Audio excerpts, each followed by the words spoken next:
Oh, from New York, you are listening to Extra Time, driven by Continental Tire from the AT&T 5G Virtual Studios. I am Andrew Wiebe with my partners in soccer, Kalen Carr, David Goss, Matt Doyle. We made it! We're almost there. The regular season, but 1 week is left, unless you don't count that today, Monday, is actually the end of week 34, and I don't know, the math gets fuzzy from there, but we made it. How you guys feeling? A lot at stake this week. 7 playoff spots for 12 teams. Seeding. Lots of seeding. Only the Revs are locked in. The number 1 spot in the East, of course.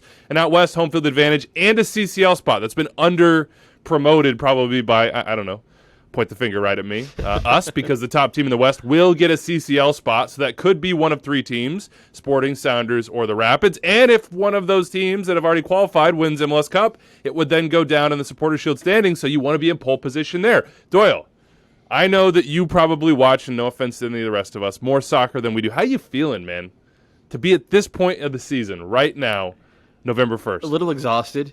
And I have like eternal respect for the players and coaches and staffs that have made it through this season, because like this was not a normal year. This regular season started in mid-April. There have been, I think, infinite number of international breaks and tournaments is interspersed in between it. That's on top of Leagues Cup and CCL and everything else.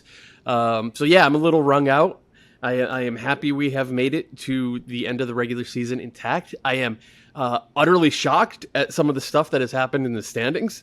Like NYCFC going from the worst team in the world to 9 points in a week. Like, we're talking about them missing the playoffs on this show 10 days ago, and now we're talking about them maybe getting second seed in the Eastern Conference. Like, it's been a ride, man. It has been a hell of a lot to try to process week after week. And I look back at some of the stuff that I write on the weekend, and like at the time I stand by it, but like stuff changes in this league so damn fast that like your head's got to be on a swivel, and it's all just kind of a blur. Doyle, I went on vacation. That's like the dark bags under the eyes take. Yeah, like this turned Mr. into Portugal, Mr. Lisbon. Give me some Rex. 6 days, and now I don't know what's going on. I don't know who any team in this league is anymore. You say that about NYCFC, I'm like, oh, well, NYCFC is not going to make the playoffs. I come home, and the headline is, NYCFC best team in the league? Taty, it's at best form. We're just getting hot. I'm like, I thought Taty was in the trash bin. Where are we at now? Golden boot now. Come on. Yeah, golden boot. He's sitting at the top. And a best 11 midfielder. Midfielder? You got to find a way to fit him in, I guess. I don't know, man. I can't explain that one. Yeah, look, it's been a lot. It's going to be really fun. This whole next week is going to be a blast because we have Monday Night Football. Of course, tonight you've got Seattle Sounders and LA Galaxy. We'll talk about that more in a second. It's on 2DN on Twitter in English if you want to watch it. 10 p.m. Eastern. Maybe you're one of those folks that downloads Extra Time the moment that it comes out at 5 p.m. Eastern. We'll get you ready for that one. Tuesday, again, Vanni Sartini and the Vancouver Whitecaps. Andiamo, 2 hands on the table, going to LAFC, trying to stay above the line. LAFC trying to pull their way up above, despite the fact that Minnesota got a win and hurt their chances this weekend. We'll talk about that one as well. Did you guys interview Vanni Sartini? Did I miss that? Yes, How was it was he? amazing. Was he great? I'm sorry that you weren't here for that, because you would have truly been delighted by everything that Vanni Sartini represents as a human. Did he remember meeting coach. me at the hotel 2 years ago? He did, yeah. You're he was lying. like, he did. He was like, yeah, David's You're not lying. here. That's a lie. He didn't say that. You're a No, bad he never liar. said that. Your kids He are always didn't- going to know he when you're didn't lying mention from that. now on. Dude, I love Yeah, that I this Santa did is it isn't now, real, Cam. Santa isn't real. I love that this is like the celebrity thing of like, did Vanni Sartini remember me? Well, 2 years ago, I didn't know Vanni Sartini's name, so David was ahead of us to all this. Oh, by the way, speaking of some celebrity sightings this weekend, Halloween trick-or-treating last night. Sesanovic lives in my neighborhood. My wife unwittingly sent Cameron to the front door of Sesanovic's house in a Sounders hoodie, which Seth wasn't very happy about there. But I was dressed up as The Rock. Wow. So, wow. sorry, I can't. I just couldn't. Just couldn't poking. resist. Just poking. I could feel That's it. the That's all I'm heat gonna from say. Portugal. I'm in Portugal, Yeah, and I just felt a disturbance in the force. I open up my phone, and it's just Wiebe trolling everywhere. He's like a bear going into a bee's nest. Just tearing it up. All right, that's it. I'm full. But look, Decision Day 2021 coming on Sunday, November 7th. And guess who's doing your second screen watch-along show? You don't have to guess. It's us. We wouldn't talk about it if it wasn't us. But we are going to do this and do 5 hours, so we'll find a way to intersperse bathroom breaks and food and whatever else we need to survive those 5 hours. But it's going to be the 4 of us, special guests. I think we'll bring in Charlie Davies. We're going to try to bring in Patrice Bernier. I'm out trying to pull in other guests as well to just pop in. We're going to watch the games. We'll assign games. We'll have goal alerts on screen. You'll see the standings changing as it happens, as the results dictate. The scores will be there. I think we're going to have highlights for you as well. So think of it this way. You're going to watch your team's game, right? You're interested in seeing, whether the Red Bulls can stay above the line or whatever it might be. Montreal Out west, hosting Orlando. What a game. You're an RSL fan, and you're like, oh, my God, is this going to happen for us this year? And we're going to be there watching every single other game. So when you need to know what's happening, boom, right there, second screen. Put us on your phone, your laptop, whatever it is. If you've got a 6 setup and you have another TV and you want the 4 of us just, I don't know, giving you live commentary over the top of whatever it is you're watching, we will be there for you during Decision Day. So anywhere you stream for MLS, Facebook, YouTube, MLSsoccer.com, the MLS app, hashtag Decision Day Live, come chat with us, get in the YouTube comments. We'll basically do mail throughout. We'll just try to find a way to kill 5 hours. Out of all the and I think it's going to be a lot of fun. Done, is this the first time we've been mic'd up throughout? I feel like this... I think so, because we've done like pre and post shows, I want to say, but I don't think we've ever done the full-on seems risky. watch-along. Seems risky, given our Decision Day behavior in the past, but I guess. Oh boy! And on that note, should we go Brown Liquor Decision Day special or? Weeby, aren't you in Central Time? Doesn't it start at like noon your time? 2:30. Hey, look, 2:30 on a Sunday. That's fine, man. That's fine. I'll get the cooler down in the basement. We'll get this thing going. Dad energy here. We'll upgrade the content. All right, let's get to it, guys. Be sure to check out Doyle's column, Steve Zakwani's takeaways at MLSsoccer.com. The call-up has young Cletus this week, so that should be cool. John Tolkien of the Red Bulls to talk about bleach jobs and tiger hand tattoos, etc. And then instant replay, I'm guessing you might be interested in that out there. There have been a few calls this weekend that deserve a little bit extra. Hold up. Is young Cletus really his nickname, or are you just calling him that? I just call him that. Okay. Because it's a good nickname. So that's good. Like, your batting average isn't high, but like when you hit, you hit for power. That young Cletus is really, really good for John Tolkien. That's good. I mean, it's perfect, right? He has the personality. He's in New York with that. He's kind of got the New Jersey side. How does he feel about Doritos? I think it's good. Does he really like Cool Ranch Doritos? Because that ended old Cletus's career, man. Oh boy. That's tough for me because I really enjoy a Cooler Ranch as well. So I might have to tone back. Maybe I think it may have ended your career as well, just 15 years ago. Into my career before it started. All right, let's talk about tonight. Seattle, LA Galaxy. We'll get to week 34. I guess this is week 34. We'll get to the rest of it in a second. 2DN, Twitter, as I said. If you're listening early, awesome. If you're not, maybe we'll look like geniuses here. Jordan Morris is, quote, going to feature against the Galaxy, says Brian Schmetzer. Also, Nico Ladero could start this game if his knee is not swelled up and feels good. Kaylin, I hate to make you the resident expert on recovery from injury and returns. What do you think about Jordan Morris coming back and featuring against the Galaxy? How would you use him? Charlie has said, I think, on the last show that he wouldn't even play Jordan Morris again this year. And what do you think about the addition of Nico to the Sounders? I mean, this has big playoff implications as well. As we said, Seattle trying to get the top spot and a CCL spot, and LA in 7th right now on 46 points. Yeah, they're not safe by any means. Well, Morris has done this before as far as coming back towards the end of the season. And in the past, they decided to sit him out and actually not have him play. So he was training with the Sounders. They gave him that entire offseason, and then he came back at the beginning of the next year and then really sort of hit it in June of that following year with the national team and in his MLS form. So they took a little bit more of a conservative approach. I think because of the circumstances of this, him being a little bit more mature, him understanding his body better, and him having been through this process before, they've decided to take a little bit. He has been training for 2 months, I believe. So that would have been, if you backdate that to probably about August-ish. So he's probably been through a lot of trainings. He's gotten that first hit in training. He's gotten that first tackle. He's gotten involved to that degree. And now, games will be different, but he also knows what it's like to come back from this. So I think the decision to play him, and then the other sort of elephant in the room, which is big, is that the World Cup is, next year. Now, it is later on, but I think he'll be motivated to try and get back into this national team at some point. And the earlier you start playing matches, the earlier that can become a reality. So I think this is a good time. It's a little bit tough because it's like, it's right there and then the playoffs. But with his experience in the playoffs especially, I think that's a good name to be able to use at your disposal. For tonight's match, I'm sure he will be coming off the bench because nobody ever comes off an ACL to start.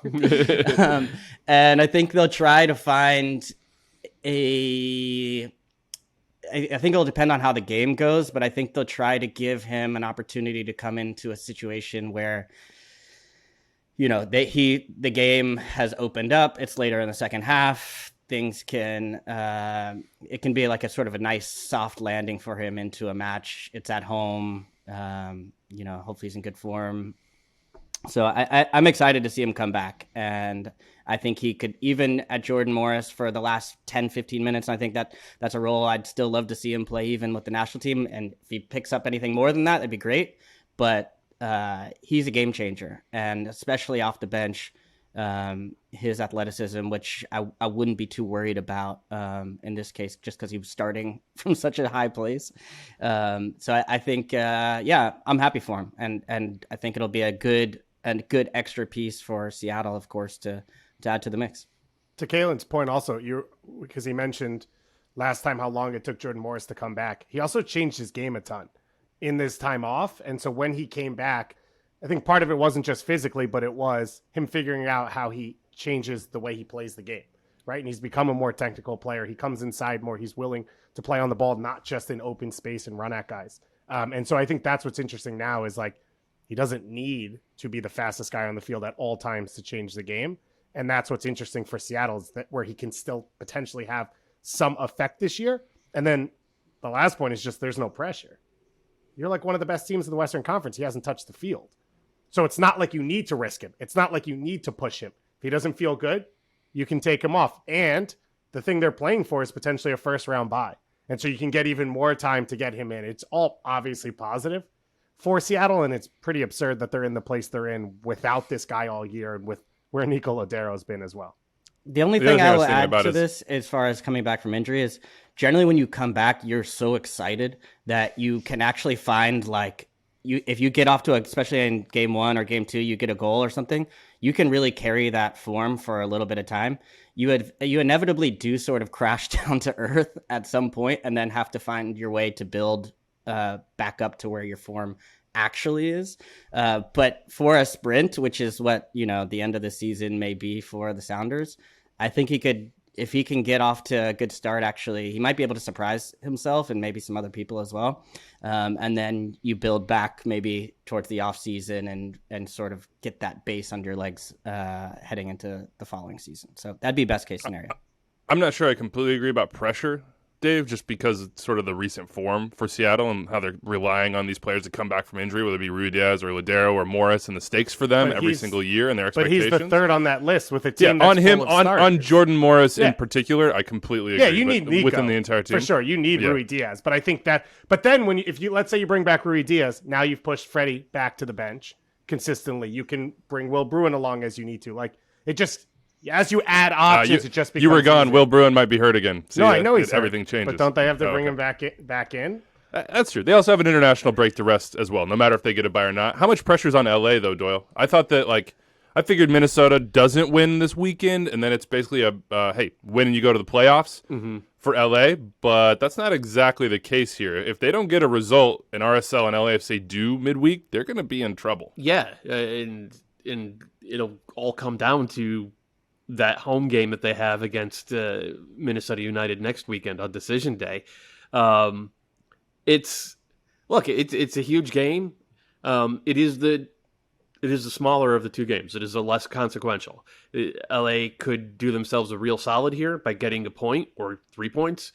But either way, it doesn't change the fact that they are probably going to need to beat Minnesota United next weekend at home in order to qualify for the playoffs. And coming up short of that mark would be kind of devastating given how good the vibes have been this year for the Galaxy, and how stuff like, you know, Chicharito playing like the Chicharito they thought they were going to get, and you know, Julian Araujo like just taking the type of massive step that you always want to see from young players. Like all of that stuff will be overshadowed.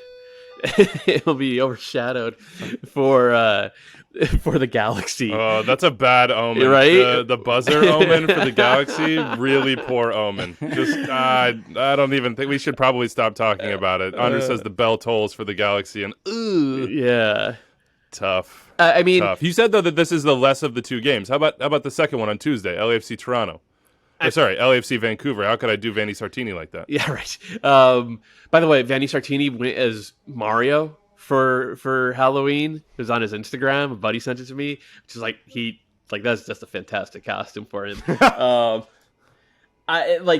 Obviously this is you need 3 points or your season's over if you're LAFC, and none of us thought that LAFC was going to be in that position. And now they've obviously had bad luck in terms of finishing, awful luck in terms of injuries. They've missed, you know, their three best players or three most important players, I guess I'll say, for most of the year. They also have had bad luck with a lot of their moves, and they're kind of like paying the you know, reaping the whirlwind, so to speak, in terms of overvaluing a bunch of young imports and maybe undervaluing a bunch of pretty steady domestic guys.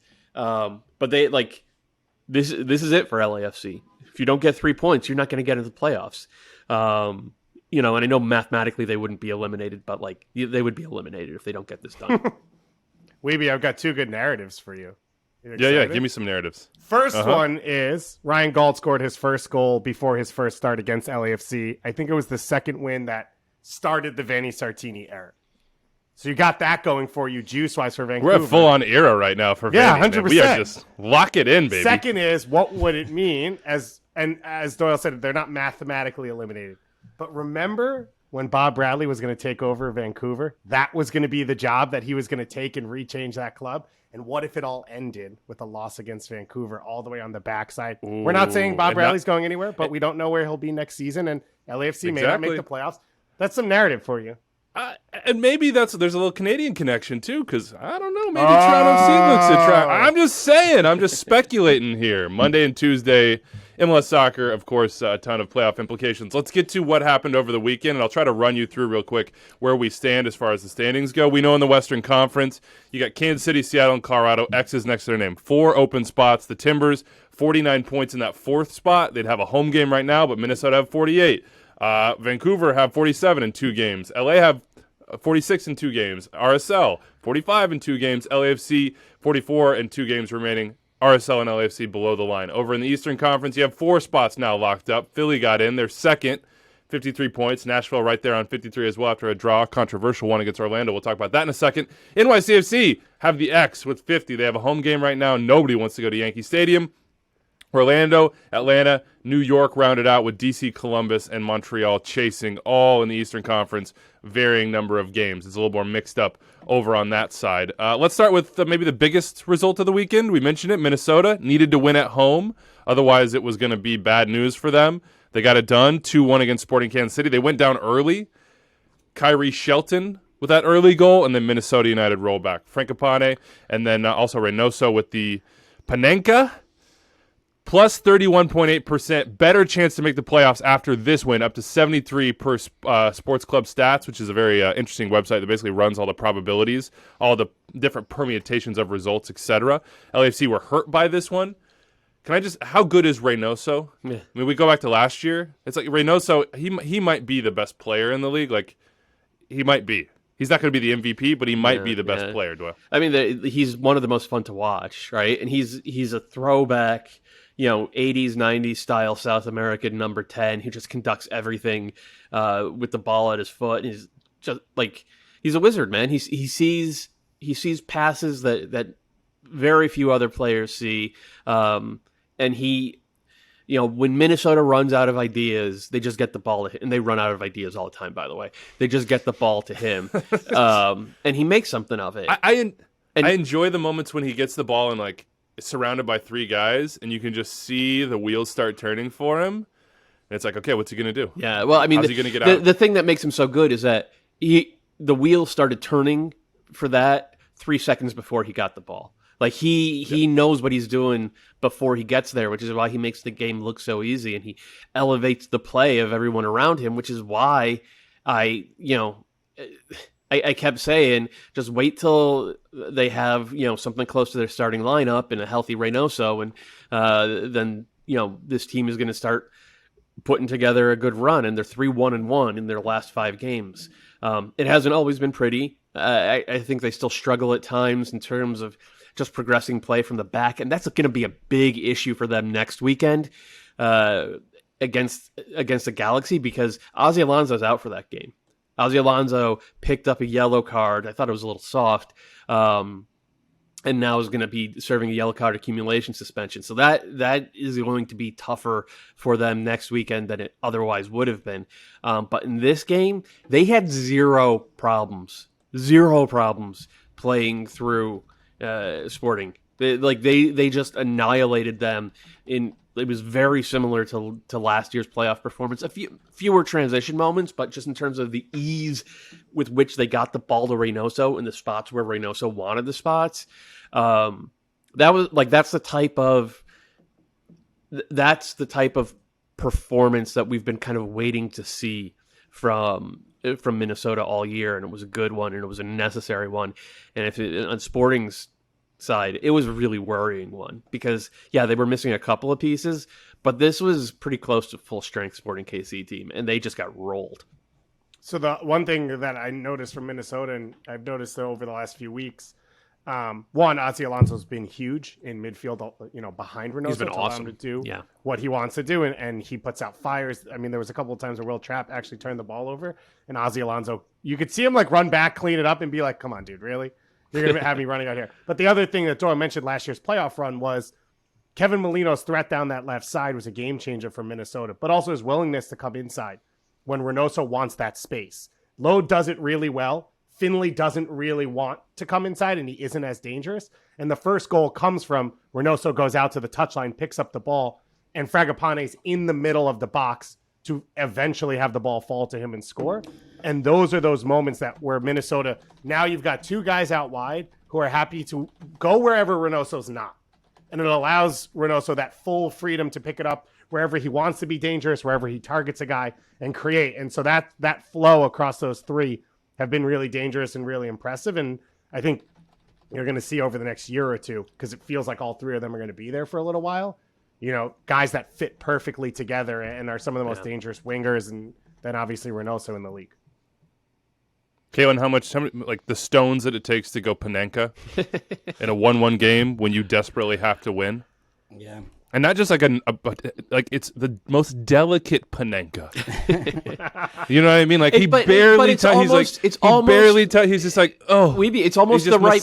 It's almost the right choice against Tim Melia, because in terms of percentage, Melia is the greatest penalty stopper in MLS history. Right, so you can't throw him the fastball because he saves the fastball. So you gotta throw the eephus pitch, I guess. And it was actually his first penalty all season too. So it wasn't like he was and Minnesota United's, I think, first penalty all season. Wow. They had one other penalty this year that I believe was missed by, I want to say, Ramon Abila.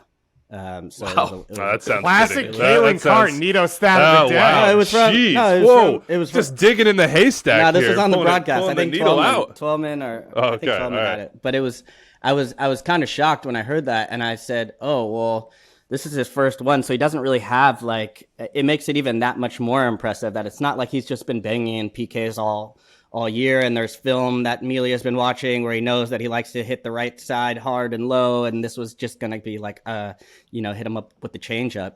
But that's what you're trading on in that moment too, right? Where you're saying the weight of the game, the weight of the moment, the pressure here, season, essentially on the line in a lot of ways, or the playoffs.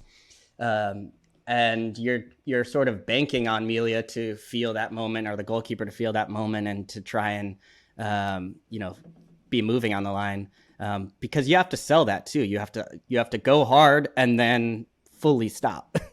And it was big. I mean, I still think for Minnesota United, and Sporting Kansas City did not do a good job of this, was just sort of condensing that space underneath. And that's where Reynoso likes to operate. And when you look at just that entire Minnesota United team, most of those players like the ball a little bit underneath. Ludd likes the ball to feet. Ethan Finley might be the only one who didn't play in this one that likes to sort of stretch the field and get behind to open up that gap. And I think they'll need him back for just, if anything, just that, just to sort of stretch the field and create space for Reynoso. Because if Sporting Kansas City did a better job of sort of clogging that middle, and I know Reynoso's comfortable under 2 or 3 under pressure, but being physical, getting underneath right there and clogging that zones, Minnesota United, who knew, doesn't like getting in behind. Fragapane prefers the ball, I think, at feet, running at players versus sort of stretching the field. So I still think that's an area of concern as far as how Minnesota United continues to find that space. But then again, we saw last year when Reynoso gets hot at the right time, just one player can really change the picture for this team. So it was a massive win. And it was started off in a terrible way where it was Metanire just sort of has a moment that you're like, oh, could this cost them the season? Where he's just not thinking and lets the ball run back, and they really dug their way out of it before halftime. So it was a big win for them. So Wiebe, Season flickering before their eyes, by the way, 86 minutes. you asked if Reynoso's the best. Reynoso. You said something about, yeah, for sure. You asked about Reynoso being the best player. Is Johnny Russell, especially with Vela out, is he the number one when he when he gets on the ball, you like get out of your seat player right now in MLS? I think Hani Mukhtar. Right yeah, his like ability to just be extremely direct and effective with that is really impressive, and it's not just ball at my feet. Like I thought his knockdown header for Shelton was one of the sort of like underrated plays of the weekend. To recognize that moment, to execute it brilliantly, right to his on his foot as he peels into the box. We've had this discussion here, and we have some mail from Colt Hoffman. His first question is about SKC's defense. I think Charlie was the one that was saying he's not sold. 6th best in the league, says Colt, to go with the 2nd most goals scored. But tell me again how their defensive frailties worry you and that Seattle has so many more weapons than them.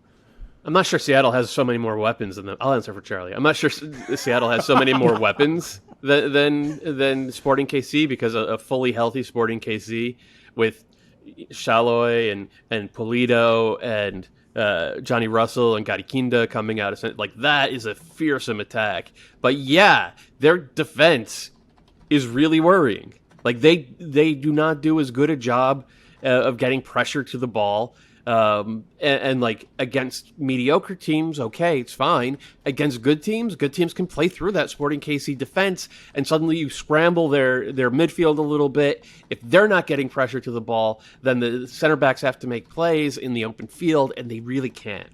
Like, they're not good at that.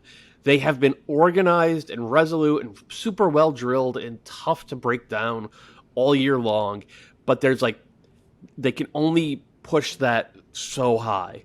At some point, good teams can play through that, win the physical battles, make the field big, which is exactly what Minnesota did last year in the playoffs against them, and score some goals. And like honestly, Sporting was lucky this was only 2-1. This could have been 3 or 4-1. And like the shots, I think it was 15-4 on the day. Expected goals was around 2 to 0.5. Like it was not like this was a wake up call for Sporting Kansas City. And like I know Ilie's done a really good job filling in, and they want to control a game with the ball, and Ilie at center back is a good way to do that. But they got to get Yusemat Marin in and healthy. They need him partnering Fontas in the back. They need Ilie in central midfield, keeping it a little bit tighter. If they don't have that, I do think they would end up being, whether they finish the regular season atop the Western Conference or not, I think they would end up being in trouble against the likes of Minnesota or the Sounders, or even basically any team in the West that could, sort of blow up the midfield and make it a game of transition. like Portland. We have a question in the mailbag, which we're going to hit here in a second. I think we can all agree that Reynoso tackle from Amadou Dia was a red card. Didn't get called a red card. Instant Multiple replay. games. Told you, hey, that should have been a red card. That's an awful, awful, awful scissor tackle. Way late, taking out a plant leg. So that's tough. That's tough. Let's keep it rolling, though, here. One note from that game, though. Daniel Shalhoub, who had the ankle injury, and in Hungary they said it would be a month. Don't trust those reports out of Hungary, man. It wasn't a month. Hungary does not have the inside track on Daniel Shalhoub's health. He played 36 minutes in this one, so that's good news for Sporting Kansas City with Alan Polito out as well, and Izzy Matt Marine not featuring here. They could use as much recovery time as they can get ahead of the playoffs. Red Bulls 1, Montreal 0. They started the day in basically the exact same place. Outside the playoffs, both with 31 games played, facing off against each other. It was like the perfect matchup, and it was crushing for Montreal at the end. They have now lost, I think, in stoppage time in 2021. This is from Montreal fans. I will never stop having that pop in my mind. 8 points in stoppage time in 2021. Ugh. 8 points. That's pretty rugged. 1 against in Atlanta, 2 in Chicago, 2 in Nashville, 2 in Toronto, and then 1 in New York over the weekend. That's a lot of points from that position. What did we see from this one? Do we have any strong takes? I mean, Montreal's hanging on for dear life. We've been saying that for 2 months, right? They have. I think Wilfried Nancy's done a fantastic job giving that team an identity. They are really good at using the ball to kind of organize the game the way they want it, and then finding either Georgi Mihailovic or Joaquin Torres in the half spaces, while the strong side wing back, whether it's on the left or right, is sort of bombing forward on the overlap. And once they have that pattern of play, they're able to, I think, advance the ball pretty effectively into the final third and create chances. The problem is, they have lost a bunch of key guys in terms of, like Mason Toye. They were much better this year when Mason Toye was on the field. Romel Kyoto has been awesome when he's been available. Wanyama has been in and out of the lineup over the past month as well. And this is not one of the most talented teams in the league, even with those guys. So without those guys, match winners or, guys in central field like Wanyama who control the game, it's been a struggle. And I think they've got 1 win in their last 8 games now. In this game, in the first half, I thought they played pretty well, and they handled the intensity of the Red Bulling, energy drink soccer out there. But the second half, there was one team on the field. Montreal barely crossed the midfield stripe, and it was just the Red Bulls were like a dude with a hammer, just banging away at a door until the door broke down. And this is what the Red Bulls have done. This is what they did last week to the Crew when Nealis got the 87th minute winner. And that's what they did this week. And the whole idea behind Red Bull soccer is you control the game not by connecting passes. You control the game by inducing 50-50s in the attacking third. And if you create enough of those and you put the opposing defense under that much literal physical pressure to win the physical matchup time and time again, eventually they will lose one. And you will be 1 pass away or 2 passes away from a one-touch finish in the box. And that is exactly how this game was decided. Andres Reyes cleared the ball from his own half to the top of the 18, and Patrick Klimala did a wonderful job of out-muscling Rudy Camacho, controlling and then turning, getting to the end line, across to the back post. Caden Clark heads it over to Fabio, and that's 1-0, and that was it. And it was it's a miracle late goal in the sense that Red Bull would have been in trouble maybe in terms of their playoff hopes if they didn't find it, but the Red Bulls earned their miracle because they completely dominated that half, man, and they got the goal out of the exact blueprint that they came into the game with. That's a team that is very clear about its identity now. I'm very, very entertained by the idea of Red Bull soccer being you see a door, instead of trying the knob, you just take a hammer. Yeah, you just take a sledgehammer to it and you just you're I don't even care if this thing is unlocked, man. We're beating this door down. And we have a question here from Justin Geis that says, which team on the playoff bubble will be the biggest disappointment if they miss out? Who is that team? Where would Montreal rank? I think Montreal has already had a successful season, even if they come up short here in this week. So I agree with you, Doyle, except one thing. If they don't beat Houston on Wednesday, That's fair. I think that would be a heartbreaking way to host Orlando on decision day after everything you've been through the last 2 years, and to have lost the opportunity against a team that's At home, already too. eliminated. I think that will be heartbreaking. So for them, to me, it's like win on Wednesday, and then whatever capped. happens, even as Gotcha. heartbreaking as it will be, I agree with Doyle that they're going in the right direction. They have pieces they like. Nonce had a good year. They got back home. All these things. I'd say Columbus. Pop quiz. It's got to be Columbus for me. Just not having, just being the defending champions with that roster. Zelariano, one of the best players in the league, and they're still climbing. They're still fighting. They've got a shot, but I feel like of Montreal, DC, new managers, not a lot of experience. And then just how wide open it is. If Columbus misses out, I feel like they have the most to lose. They have the most at stake. By the way, here's the pop quiz for you that I was trying to throw in. No team has not won on the road this year other than the Dynamo. The Dynamo are 0-10-6 on the road. So if you're Montreal, you don't win that You game, get and you're 3 the points first there. loss. Yeah. Yeah. It feels like That would be to rough. be real, we've all been doing this long enough. It feels like a thing that happens in MLS. Is like we're all in on this team, and then they lose at home to Houston for the first. It was the same when the Galaxy didn't make the playoffs that year to RSL and all that stuff. By the way, the Galaxy would be my answer if they don't make the playoffs. The answer I for think me, it's clearly LAFC. It's LAFC by far. I'm sitting here with a double prediction in the preseason for LAFC. But that's your fault. And That's it could not be their fault. that is my fault. But that is where their perceptions were and their expectations were. But then Because Carlos Vela had done what he did in CCL, he was back, quote unquote. You had Rossi, you had Brian Rodriguez, you had this incredible. You had Bob Bradley after they'd missed out on MLS Cup. You had huge expectations, and this could be the end. But we don't know it will be, but it could be the end. From week one on. Yours is preseason and narrative prediction based on it.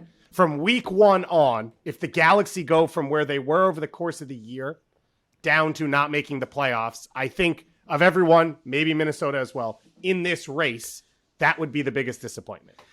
I would say have a they shout. have that. Both those teams do, but I actually think Orlando City would be the bigger disappointment. Yeah, that's fair. Because for the entire year, been saying like, okay, they're not playing great soccer, but once they get DK healthy, and as long as Nani's rested, and they got Pereira out there rested, and they got Jackson Mendez back, and that really good defense, and Coutinho. international caliber goalkeeper. Like, okay, once they have all that, then they're going to turn it on.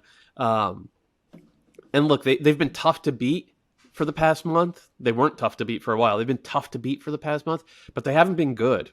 And even in this weekend's, should have been a win, frankly, over Nashville. Orlando City were not good, and now they're coming into the final week of the season, where if things go wrong for them this week in terms of Montreal getting it done against Houston, maybe Atlanta get a result, and Atlanta and the Red Bulls play each other, but one or the other of those two teams win, and then one or the other of those two teams win again this weekend, then Orlando goes into the final game of the season needing a result on the road against a desperate Montreal team. It could end up missing out on the playoffs by a single point. Like that would be like Orlando fans are like, stop talking, Doyle. Don't talk anymore. Like, we've had enough pain this weekend. Let's just jump into it. Go ahead. I'm gonna skip straight down to the Orlando Nashville section, Kaylin, and I want your opinion on this. On the final play of the game. Well, is it the final play? The final game. It was the 94th minute of a 94-minute game. That truly matters. It's a goal that Andres Pereira scores that's counted on the field. Alan Chapman goes to the monitor at the urging of VAR, Jose Carlos Rivero. He reverses it, calls a foul on Daryl DK on Alistair Johnson. Daryl DK and Alistair Johnson are going for a loose ball on the goal line because your preseason newcomer of the year, Alexandre Pato, bangs the ball off the crossbar and off the goalkeeper and down to Who's? Yours. collectively our Extra time. newcomer of the year. Extra time driven by Pato. I did Exactly. not. I did I not. feel like sign he off thought on about that as he stepped up for that set piece too. He was like, you know what? Well, he ripped. I it. may This not is have for been Wiebe. here, but I feel like This is I for got to Wiebe. do this for Wiebe. Yeah. Exactly. You should have. Ball's there. Loose ball. They both come in for it. Daryl Dike does get the back of Alistair Johnson's leg, but Alistair Johnson, I'm not going to put any of my bias in here. TBD on whether he's playing that ball or not, or just trying to stop Daryl Dike. Pereira cleans it up, scores. They go wild in Orlando. Now they're going wild the other direction because it got taken off and they lost 2 points in their point of view. Should they have lost those 2 points? Instant replay, my take's there. I'm curious, your take as a player, what you think about that play. No chance. No chance. No chance. No chance. And I never weigh in on calls. It was a horrendous call. It was so bad. Think about it this way, too. And because I think a part of being a referee, we've turned this into some sort of math problem. But part of being a referee is to understand the moment in the match, the feeling, the location on the location of the game, of the spot of the foul or the altercation or whatever it might be. And it's like, to me, from a player's perspective, you're fighting for everything, right? Every inch, every scrap. You're trying to get in the playoffs. You're trying to get seeding. You're trying to get a home game. Like, it's all on the line right here at the end. And it's like the equivalent of like the softest foul at the end of a match, going to the paint, like LeBron going to the paint and trying to get, the softest call to decide a game. And I'm like, no, let the players decide the game. And both of these guys are going to go, Johnson, DK, they're going to battle, throw everything they can at the line. Like, of course, there's always a line there where you can't cross it. But both of those guys to me look like it was a 50-50. They're scrambling for the ball. Neither of them really got it. And then the ball sort of lands there and Pereira steps up and gets it. So, look, the referee didn't call. The other thing, too, is if you're just looking at it from this sort of protocol perspective. Yeah, clear. It's got to be clear and obvious for them to reverse the call because the call on the field was goal. Yeah, that was the call. So I don't see how when you go look at the monitor and you go back, and even when I watch it in the like slowest of slowest frames, and I'm watching whose foot maybe hit his foot or was his foot being put in front of his foot to get it, that to me is not clear and obvious to say, oh no, you got to take that one off the board. I just don't see it. It's where replays let you down. Shout out though to this Orlando City social media team who put out the one angle where it looks like it was maybe a foul. The detectives are like, we need the murder weapon. We need a smoking gun. And Orlando are like, here you go. But it's where replays let you down, right? Because if you take in isolation the Orlando City clip and you can go on Orlando City's Twitter feed and watch it, you're like, oh yeah, that's an obvious foul. Daryl Dike kicks Alistair Johnston. Boom. But that's not what happened. And when you watch the rhythm of the play, DK's making an attempt at the ball. Alistair Johnson puts his body in front of it. It's the same as me winding up for a shot. You put your foot down in between me and the ball. You are not making an attempt on the ball just because I kicked you.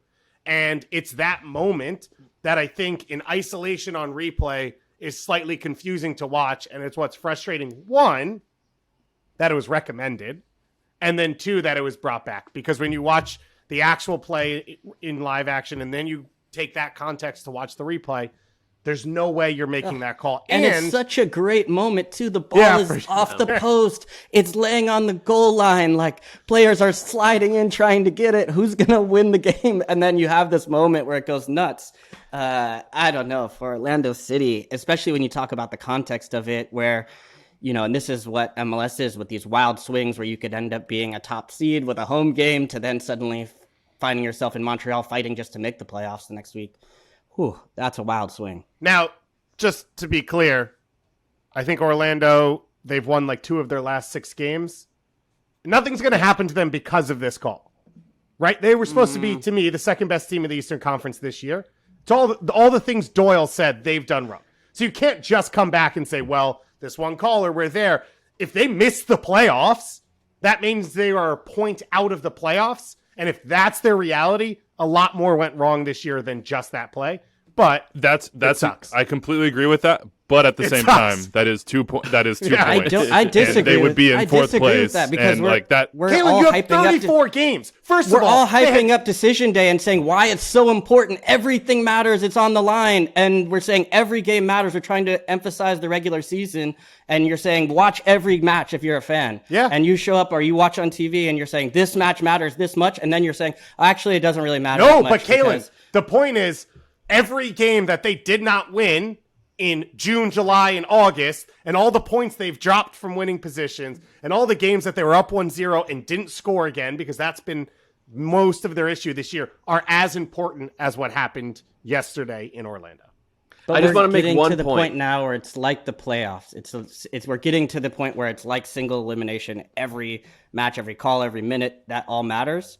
And yeah, you can say, yeah, they've lost points here and there, whatever it is. But it's like now is the time where you show up and you reconcile that, or you show what type of team you are. And to me, they showed up and did everything they could, and then had this one taken away. Two quick things. One, that should be the ad for the playoff, for the decision day. Every moment, every match, every minute. Also, Dom Kinnear over here.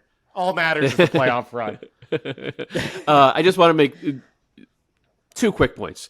One is that last month when these two teams met, Nashville and Orlando got an equalizer in 3 minutes into second half stoppage time via a corner kick, an own goal off a corner kick, when the corner kick actually shouldn't have been awarded. Like, that should have been a goal kick. I don't know. We checked that play on IR. It looked to me like it was a fine call. You think so?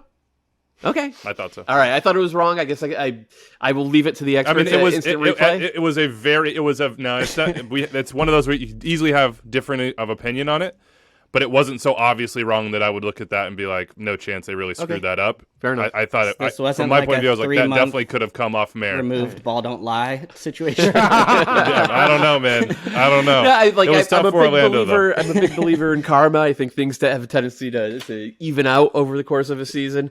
But that's one. And two is like, okay, so we went in on this game, on this call, and deservedly so. Orlando City still goes into the final weekend in complete control of their own destiny. If they get a point against a team that they are frankly much more talented than they are into the playoffs. That's all they have to do. And like, it's not ideal.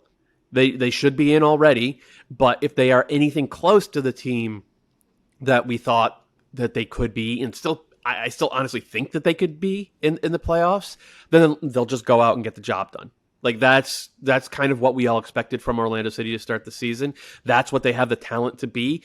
That's what they have the experience to be. And that's what they should do next weekend in Montreal. I'm going to start passing around games here for quick takes. Who wants Columbus, DC? Who wants it? The Miguel Berry Show. Dave, it's all you. DC, are they done? Is this it? Over? Fiend? Are they cooked? Is that what I'm supposed to go to? Yeah. Are you burying them? I mean, Charlie would literally bust out I just think the frustrating thing equipment for and just DC over the pile last it on. month has been, one, the self-inflicted wounds. I mean, you just look at this game. It's 3 unforced errors from defenders to give up 3 goals in which they didn't dominate the game. You could say Columbus controlled good stretches of it, but Columbus wasn't super goal dangerous in those moments. And so you're up 1-0. Paul Arriola scores in the second minute. You're going into halftime. Great. And Tony Alfaro just slides for no reason and gives up a penalty, and now it's 1-1 going into halftime. And then you look at the other 2 goals. Andy Nahar bails out at midfield to try and slide away a pass. Why? And that's a breakaway for Pedro Santos. And then Donovan Pines wins the ball back and then plays it on the ground across the field in his own 18 straight to a Columbus player for the goal. And so that's what's frustrating to me for DC is they have a clear identity. They know who they are. I think they've not been goal dangerous. And Ola Kamara, now it's been 6 games without a goal. And in this one, he had a great opportunity in the box, 1-on-1 with the keeper, misses. Another chance where he could have slid it over to, I think it was Gressel, and instead tries to go 1v1 and misses as well. The chance was there for DC, and this reminds me of the game that they played against Nashville, I think it was 2 weeks ago, where, again, they dominated at home, they created all the chances, and they couldn't finish. And so I think for DC, they're probably going to miss the playoffs, and they're going to look at it and say, we know who we are now, we're going in the right direction, we have something to build towards, but they left points on the board that they could have taken to go to the playoffs. TBD about their future, too. I mean, Hernan Losada, as we said, is saying, hey, I need better players. We need to invest. I have some ideas. Well, I think he looks about at what Tony to do. Alfaro and Donovan Pines playing center. Or Tony Alfaro played left wing back in this game. I have no idea how that happened. Sorry, I'm back into it again. Kevin Paredes got injured is how it happened. Yeah, and like, look, understood. But I think Losada has done a great job this year. There are a worrying number of soft tissue injuries in this DC United team, and that's been the case even before Losada. But I think it kind of reached a head this year, and they have to figure that out because like Edison Flores hasn't played in a month. Jordi Reyna just got back after missing a month. Paredes got injured this week. We know Paul Arriola has been in and out of the lineup. Russell Knaus is out. That's it. There's something more. They have to figure that out. Sounds like a conversation we had earlier in the year. Yeah, I mean, we're talking about DC spending money, but like they did spend money on Flores. He has barely played in 2 years, so it's. There needs to be investments. I think those investments probably go beyond just the squad and maybe into some of the off-field locker room stuff. Here's another theory for the investigation to start at. You play every day with Felipe in practice. Watch out. It's soft I don't think he's going anywhere, baby. Yeah. He earned his spot. Sure. Just He's a the legend. only thing I'll add in is part of the experience of being a manager is understanding how to get your team playing well at the right times of year. And if you're being critical to begin the year, they were poor, had a ton of injuries, and they're finishing the year on a slide, ton of injuries as well. And then when you look at systems and tactics, they haven't adjusted. So if you're playing, it's one thing if you're saying, okay, I don't have Paredes, I'm going to play Alfaro, or I'm playing, I have to play Andy Nahar as like a right center back. We're going to switch. But we're not going to change our tactics, and we're just going to continue to press and take risks. We saw that risk that Nahar takes on the play there. That's not a risk that you take as a center back. So you begin to understand that sometimes, you want to play this attacking pressing style or whatever, this all energy system.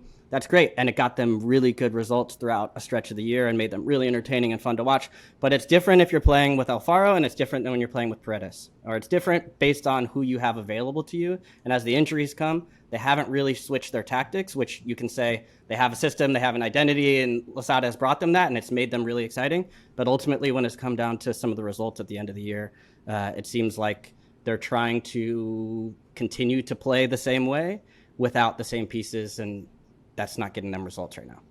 Yeah, it looks like it's not going to be a playoff ending for DC, but we shall see. It's definitely not for San Jose. I made the joke in the past, Mateus Almeida is like MLS peyote. Well, this game was. It's a 4-3 game against RSL. 7 goals in this one. Every time these two teams play, it seems to be insane. Just like close your eyes, use your imagination, and that's probably what's going to happen.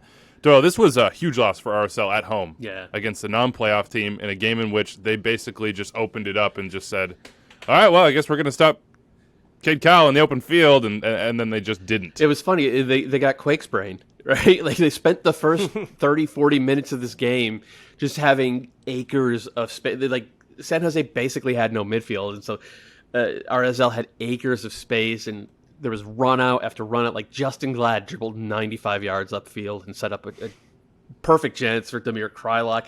Justin Miram was out there looking like, Ronaldinho. It was ridiculous, and it felt like RSL just I don't know, just lost their minds, and we're like, okay, if San Jose's playing like this, we'll play like this, and their midfield shape completely fell apart. They started they gave up a couple of bad goals on set piece, or the Wando goal on a set piece. Like they should have done a lot better on that. So like as soon as that happened, it like RSL just lost their minds, and the final 55 minutes of this game played directly into San Jose's hands, and San Jose's, that means chaos ball, and it was a throwback because San Jose came out and they man-marked in this game. They haven't man-marked in a game since June or July. Like they've been a much more boring and I would argue more effective team. So Mateus is going down swinging. Oh baby. yeah, like if these are the last days of Mateus, he's going out on a shield, and I respect that. And it ended up being like one of the most typically chaotic Quakes games of the Almeida tenure, and it was, it's not quite the nail in the coffin for RSL, but it might be a nail in the coffin, because this is one they should have won. They still are in control of their own destiny because they have a game in hand, so they have.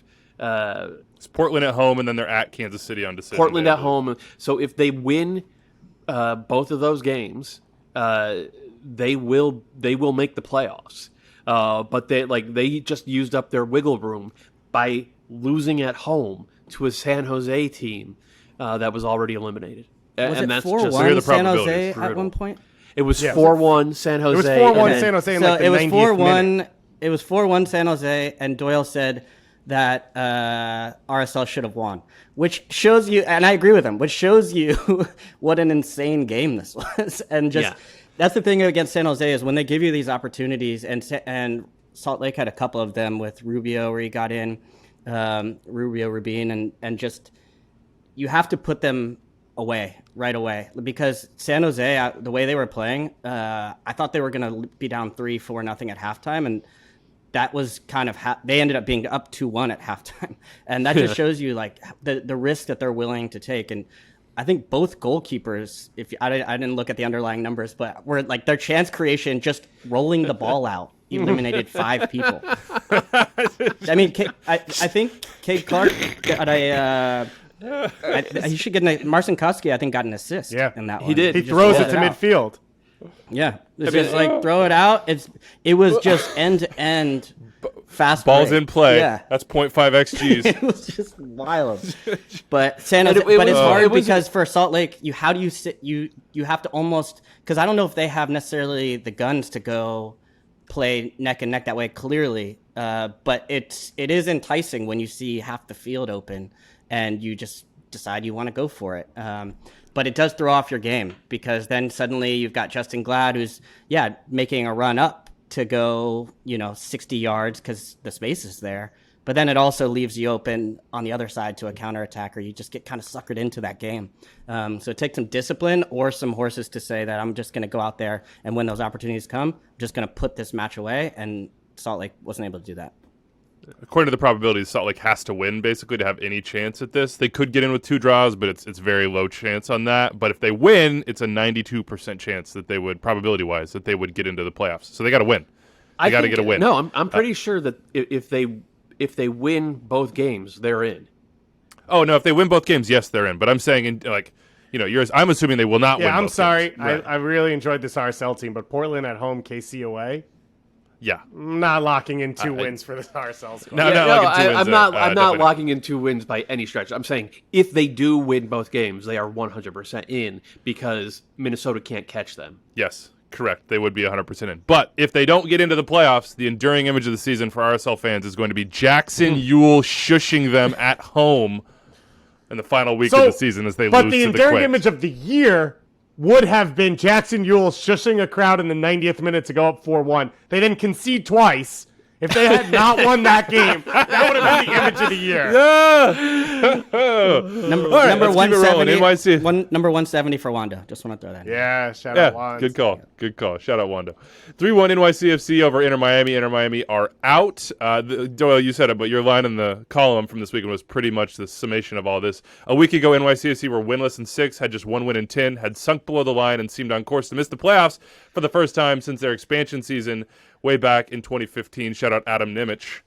And now they got the X. They got the X next to their name. 3-game win streak. Taty Castellanos is the Golden Boot leader. He also leads MLS in goals plus assists. So all you Daniel Shalwi voters out there and Hani Mukhtar aficionados, you're going to be voting for Taty, right? He's number 1 in your rankings because that's what matters, right? Goals plus assists, huh? Yeah. Oh, by the way, NYC's only 3 back of Nashville right now. So you're going to vote for him, right? That's the deal. It's Taty. It's got to be Taty. His XG numbers, the underlying stats are just amazing. Like, sorry, people are in my mentions arguing about this right now. It's fine. When we go into these therapy sessions, all 3 of us charge you per hour. So Yeah. Just take as much. Let me It's just your lean back time. a You're little paying bit. for it. Yeah, however you want to spend it, it's up to you. MVP again, that seems unwise. We haven't resolved that in how many sessions. But NYCFC now is a different beast than they were before, especially if they can play games at Yankee Stadium in the playoffs. Could this be the year? Is the pendulum swinging in the right way at the right time, finally, for the blue side of New York? This feels like Kalen territory. Kalen loves the last. Kalen loves the run into the playoffs energy right now. Can I just say that they've played their last 3 games. Ahead, The DC game was at Yankee Stadium, so 6-0, right? And you see just how dangerous they can be at that ground because DC, we've talked about them already, but they similarly, as we saw this past week, made their own mistakes and handed it away. If you do it on a tiny field like that and Taty in form, that can get them rolling. And then the next one is against Chicago and then Inter Miami. So Chicago and Inter Miami, I would say the schedule sort of is helping them in that situation. But yes, to Goss's point about how I feel about this time of year and how I feel about this NYCFC team is, they have the ability, they have the talent, they have it all. But now they have a little bit of momentum going, and it seems like they have also maybe simplified their formation, at which point I'm going to toss it over to Doyle. No, I mean, Kalen just hit They have all the high points. One game left. Yeah, 1 game left at home against the Union, and that is basically to lock in a home playoff game, which we've established here is very, very important, but perhaps do even more. They could jump up based on wins. They could jump over the Union in the standings. They would tie Philly on 53 points, but they would have more wins, which is the first tiebreaker than the Union if they beat the Union at home. And if Nashville don't get a point, don't win in their final game of the season, they would also jump Nashville. So we're looking at a scenario here where it is possible for NYCFC to basically be on the outs, as we've said, and then to jump in, and Nashville are home against the Red Bulls, which is not an easy game by any means. And oh, by the way, Nashville have won 1 game since September 22nd. And that game, FC Cincinnati. I'm just saying, the door is open right now for NYCFC. Will they walk through it? They've never done that before. Winning 1 game with Nashville stat is a little bit skewed just based off, because they're not like, it's not just like they're just getting run off the pitch losing. No, they're not. They've drawn a bunch of games. They've drawn a bunch of games during that time. But it is just 1 win. Only one thing matters in the playoffs, and that's winning games. So we'll see. Or not losing them. We'll see. How about Philly, Cincinnati? Doyle, you want to wax poetic about the kids? I mean, the Union send out like half of the old Bethlehem Steel U15s and Venmo on $5, a few starters, and they took care of Cincinnati, and they did a good job of pinning Cincinnati back, and I mean, Cincy without Lucho Acosta has just absolutely nothing. And the Union are good. They have good ideas in the final third. Paxton Aronson is better at 18 than Brendan was. I'm not sure he's going to end up being a better player, but he's a lot better. He's a lot better in the attacking third at 18 than Brendan was. And he scored a nice goal. Daniel Gazdag has done really well for himself since Jim Curtin has switched to the old AC Milan Christmas tree. They're playing a 4-3-2-1 with Gazdag and either Aronson or Jamiro Montero underneath Kasper Shabilko, who should have had 3 goals in this game. And then, I think my favorite of the Union kids, of the teenagers, is probably Jack McGlynn, little left-footed central midfielder. I question what his ceiling can be, because he's not big, strong, or fast. He has good, not great defensive instincts. I think Jim Curtin actually kind of compared him after the game to Harris Medunjanin, and I could see him becoming that type of regista in this league. But there's also, if he grows into his body a little bit more, this is another kid that they're going to sell to a Champions League team, because his vision and his ability to slow the game down in those crucial game-breaking moments is just absurd. The Union are really good. I think they're the second best team in the Eastern Conference, and they put themselves in a position now where they're going to go into decision day with a few guys rested. They got Corey Burke back as well, and they're going to get a chance to prove that at Yankee Stadium. If they win that game, then they're they are in very good standing going into the playoffs. And given what they did last year, given how they have grown year over year, just seeming to find a way to get better, it feels like the next step for this club would be a significant postseason run. They already made a significant run in CCL. I thought they held their own against Club America. We'll see if that can translate this November into the playoffs. TBD. They do have 13 wins. That's important. We've come to find out. So do New York City, but Nashville don't. Wow. Just throwing it out Well, there. Nashville are one. If they draw this coming weekend, they will tie the record set by, I think, the 2013 Chicago Fire for most draws in a single season. I mean, that's just glorious right there. How many wins do the Revs have against teams with 15 draws or more? That's really the measurement that we should be going on this season. Atlanta United won, Toronto FC won. Toronto FC just late game action. They're like, hey, your playoff hopes and dreams? We're taking 2 points away.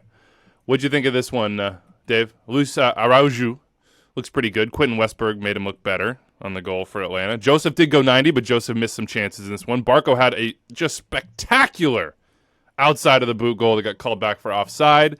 But Toronto spoiled it again. And Atlanta, though they have 2 more games left, they're on 47 points. They are not safe. DC, Columbus, and Montreal sort of staring at them from down below with the ability to catch them. So it's not ideal. Yeah, not ideal at home against Toronto FC, especially the goal they gave up. Not so ideal. that's, I think I've been talking about since basically Pineda took over, but especially the last 6 weeks of just they don't close games. And Pineda has talked about we're working on our game management. We're working on understanding how to see these games out. And they didn't do it in Montreal. They didn't do it home to Nashville. They didn't do it in this game. DC United, I think, as well. It's just been consistent with them, which is it's like they're halfway in between. They're not sure if they want to push for the second goal or if they want to sit back and protect it, and therefore they create these openings and they leave gaps against themselves late in games and they give up points. And so you've got the attacking But they should have been up 3-0 at half. for sure, but this has Exactly. been every game. Right? Every single game that you talk about with that, it's not none of them were games they were trying to hang on. All were games in which they had created opportunities. I get what you're saying, but to me, this is not on Gonzalo Pineda. Because I don't think they're good enough defending in their box to be a 5-4-1 team that just sort of like parks the bus and does the stuff that Nashville does to hang on to results. I don't think Atlanta has that. I think like the whole point, if you have a $40 million attack, is you get them in positions to attack. And that's what they did throughout this game. And like Joseph had kind of a stinker, and Araujo was not his best game despite the goal. Marcelino Moreno, I thought, was a little bit selfish, which he hasn't been. Barco was terrible. And if, like, I don't know what to do then if you're Gonzalo Pineda. Because you're putting your team in a situation where your $40 million attackers could score 3 or 4 goals by halftime. And they're not doing it. So I understand what you're saying. Like That actually wasn't what I was saying. I didn't realize that's how it came off. I was saying that, which is this is the issue with this team. I don't think there is anything Pineda can do.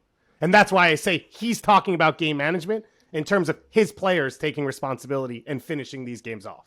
That's his problem, is the inability of his team to put the final nail in the coffin in any of these games. But it's also why you have to continue to question them over this last week. You can't tell me that they're going to beat the next. It's Red Bulls, and then who do they have on the weekend?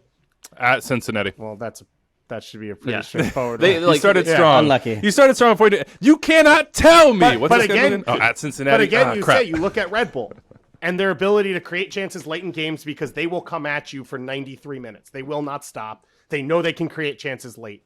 And so that's not a great matchup for this Atlanta United team. And I do think coming out of this year with all of these pieces, you have to look at it and say that there has to be some change to the roster.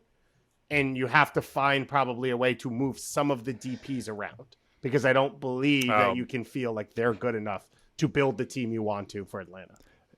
They're going to do that because it seems like Thiago Almada is done. That's reports out of Argentina. I believe there's a direct quote from Almada saying that the deal with Atlanta is done. So we'll see. You really trust in those?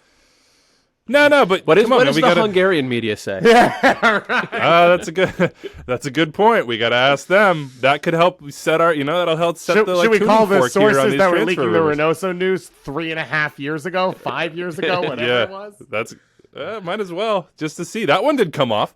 Rapids 1, Houston Dynamo 0. Had the Rapids lost, one of Sporting Kansas City or the Sounders would have gotten a CCL spot, but it didn't happen. Baji Job done time. for the Rapids.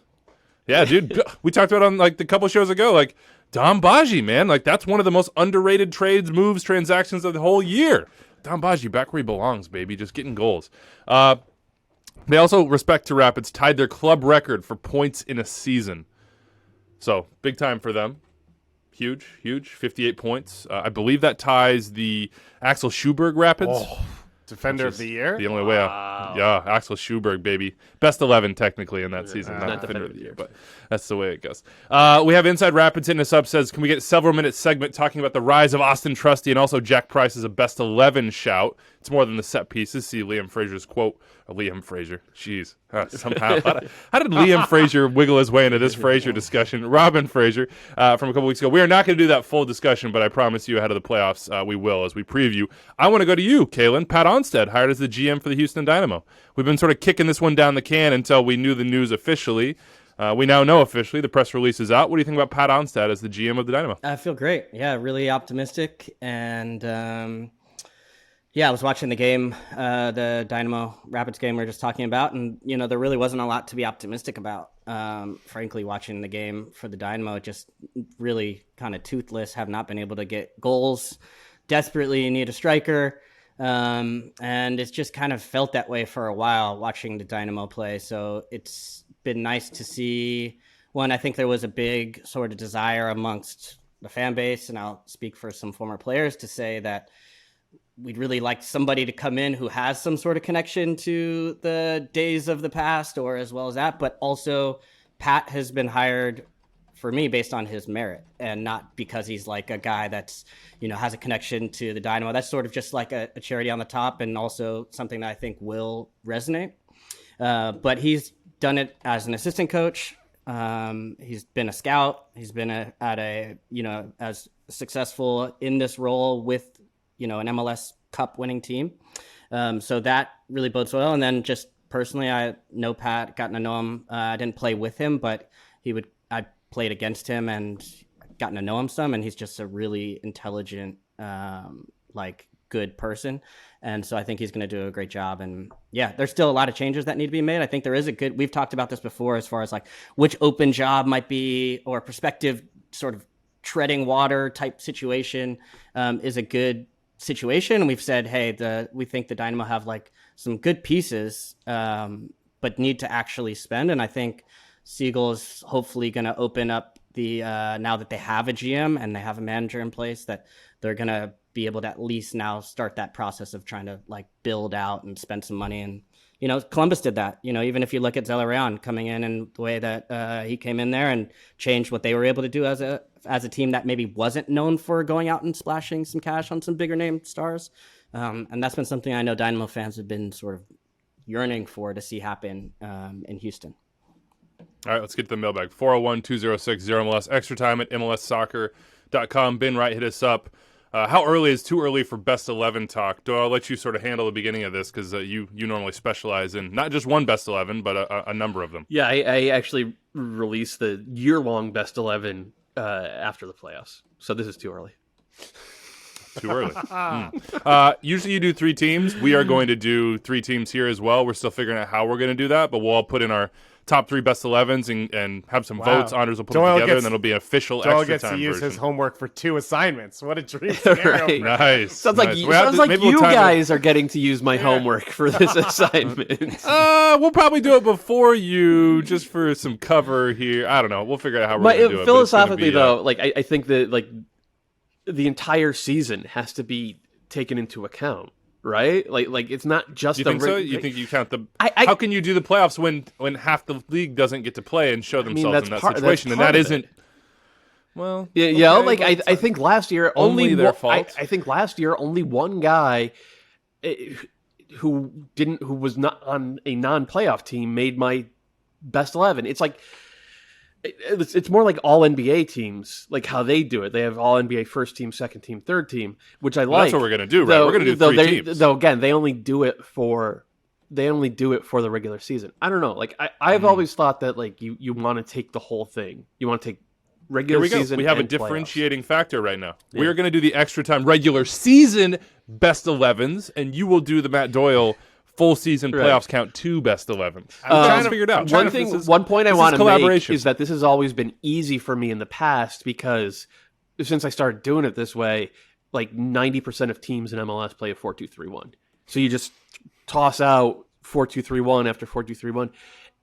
We've seen so much more differentiation in terms of formations this year, like back fives, back threes, 4-2-3-1 or 4-3-2-1 rather, 4-4-2. Diamonds are back in certain places. Christmas trees. Yeah, so it's been, I mean, it's been pretty cool. It's going to make it very difficult more difficult to do best 11s than in years past. I'm looking forward to that. Can I just say, what would be your first formation?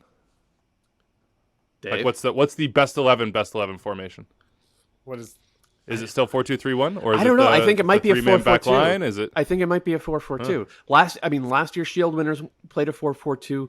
This year's Shield winner, who set the record for single season points, played a 4-4-2. I feel there are a lot more forwards who have had great years than there are wingers. There aren't a ton of wingers who have had great years. So the 4-2-3-1 might get relegated a bit. I might go 4-4-2 for the first team, 3-4-2-1 or 3-5-2 for the second team, and then the 4-2-3-1 for the third team. All right, decided. You know why I love extra time? Because we debate the formations we're playing on the best 11 instead of who's actually going to make the best 11. Let's get Bruce in here to provide comment on that. You had something? Dave? Skimming right now, looking at the eliminated teams. Okay, so we don't know the teams right on the edge. There's not a ton of players that you'd put in. That's what I'm saying. The best 11. I think Georgie probably has a shout if Montreal doesn't make it, and maybe Kamal Miller. And I don't know who else, but it depends then on who makes it and who doesn't. At the end, towards the playoff line. But when you look at the teams that are eliminated already, Miami, Chicago, Toronto, Cincy, all of Texas, and then San Jose, there's not a ton of players in those conversations that should be in these That's three fair. teams. Maybe a third team sniff for some of those guys. Let us know if you're out of the playoffs or in the playoffs, wherever, if you have guys you think deserve to be in consideration for a first, second, or third team best 11. We would love to hear it. Here's Danny T. What top 3 seed from either conference is most likely to flame out early in the playoffs? Caitlin, who you taking as a flame out pick? Sorry, in which conference? Either conference. Take your pick. Top 3 seeds right now in those conferences: New England, Philly, and Nashville. I think you could pull NYCFC into that because it's all kind of up in the air. And then in the West, it's pretty clear. It's going to be KC, Seattle, or Colorado. Who do you see flaming out? I don't think Colorado can flame out, so I'm just throw that out there. Oh, really? Okay. All right. Yeah, I don't think that would count as a flame out necessarily. What? If That's they're the question. They can finish first. The question in the says West. top 3 teams. They're 8-1-7 at home. They can finish top of the West. If they're the number one true. seed, I guess they could. And they don't advance. That's a flame out if you finish top of the West. So I mean, look, there've been maybe you could say a victim of their own success in some ways, but I still have questions about Colorado in that sense of saying, okay, well, where did the goals come from reliably? And I think we've shouted out Baji, who I think shown his quality and is really rounding into form, but the fact that number 9 position is just that wide open at this point in the season, where a guy could be picked up off a trade heap and brought back in and then suddenly be the number 1, says a little bit about the fact that they don't necessarily have reliable goals. See, Barrios, I think, is still the leading scorer. But they have to do it by committee, and that makes me nervous, as always, when you head to the playoffs. So I think that would be the most fragile spot for me. And I think if they the are going to be the flame out, right? Though Sounders, yeah, that would be the down in flames flame out. I don't think they haven't you been that understood good this at home question. This season. Schmetzer I said think it's it. predicting which you think will lose. Which would be that's the the worst? question, not which would be worse. That was the question. The Sounders have shown a propensity, though, to, like with that LAFC result, where things go bad, things can go really bad for them in a hurry. And I still have some questions about whether they do have made some mistakes. especially in and around the back line, that you thought were maybe out of the system, whether it's Nuhu or other center back Arriaga. Yamar? Arriaga, yeah. And the other guy as well. Sorry, Yeah, my brain Aymar. is just melting. When your brain is not working, Shane you should O'Neill, just yeah. stop. Yeah, Shane O'Neill. Yeah. I still think there's room for those guys to. I'm going to learn their names later on. But, take some risks and make mistakes. And when things have gone bad for them, they've gone real bad. We saw it in the final last year, and we saw it against LAFC. So true. I still back the Sounders, but I think they do have that propensity to have things go wrong on a day. I think a matchup could swing in the wrong direction for them. All right, that's it for us. We've gone through week 34. There is but one game remaining. It's a little strange. Monday night, if you're listening before 10 p.m. Eastern on Monday, Seattle, LA Galaxy at Lumen Field, today on Twitter in English as well. Go check that one out. Jordan Morris could be back. He's going to quote-unquote feature. Depends on game states, I'm sure, for Schmetz, but we should see him in this game, we think, and then LAFC Vancouver on Tuesday. Midweek action as well in MLS. We'll be back on Thursday to wrap it all up and get you ready for Decision Day, and then Sunday, Decision Day. As we've already told you, we have the live second screen watch-along show on YouTube and Facebook and MLSsoccer.com and the MLS app. We're just going to be sitting there for 5 hours giving you updates. You'll have the standings live visually, so if you need that sort of update as it goes, which, 12 teams still need for 7 playoff spots. We'll have you covered there. And we'll have some interviews coming in from the Western Conference and elsewhere. So tune into that. We'll see you on Thursday. Enjoy your week, everybody. Soccer, Monday, Tuesday, and Wednesday. Adios.